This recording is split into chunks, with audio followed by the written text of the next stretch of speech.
and welcome to ZB Academy, where leaders grow. In previous lectures, we were discussing the fundamentals of pair of linear equation, in which we discuss the elimination method, substitution method, and we discuss one solution, many solution, and infinitely many solution.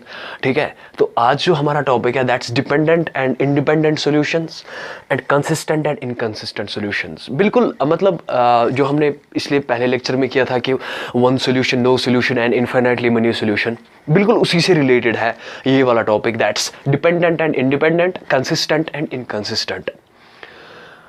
देखो क्या होता है, अगर हमारे पास जो linear equation होती है ना, linear equation, pair of linear equation जो हमने पहले डिस्कस किया था, y is equal mx plus c, कोई भी लीनियर इक्वेशन हो, दो लीनियर इक्वेशन, अगर उनका ग्राफ हमारे कुछ यूं आता है कि वो एक जगह टच करते हैं, यानी उनका ग्राफ इंटरसेक्शन बनाता है, उन दो इक्वेशंस का ग्राफ एक इंटरसेक्शन बनाता है, उसको कहते हैं सर हम डिपेंडेंट सॉल्यूशन.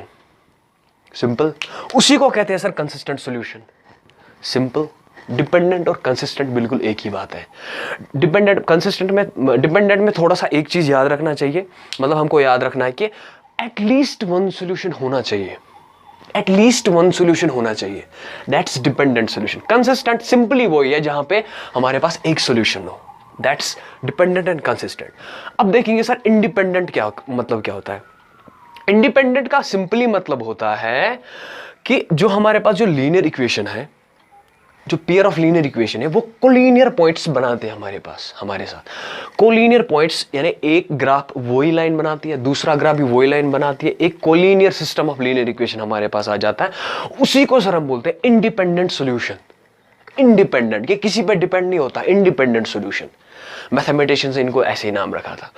तीसरा हमारे पास जो केस है that's inconsistent. Fourth one inconsistent. Inconsistent का मतलब होता है कि जब हमारे पास नो सॉल्यूशन हो. सिंपली मैंने आपको बोला one solution, money solution and infinitely many solution, उसी के डिफरेंट दूसरे नाम है ये चीज. कभी कभी हमको क्वेश्चन मिलता है कि find the what do you mean by consistent lines, what do you mean by inconsistent lines.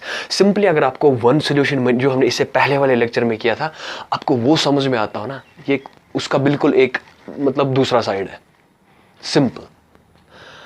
So that was that very thing. हमने देखा कि ग्राफिकली क्या मतलब होता है. पेयर ऑफ लीनियर इक्वेशंस के साथ जितनी भी चीजें रिलेटेड थी ना sir, pair of linear equation के साथ जितनी भी चीजें रिलेटेड थी वो हमने सारा डिस्कस किया. whether it is elimination method, whether it is substitution method, whether it is one solution, many solution, एक स्टोरी फॉर्म में देखा हमने, ग्राफिकली देखा हमने. So that's end of that very session.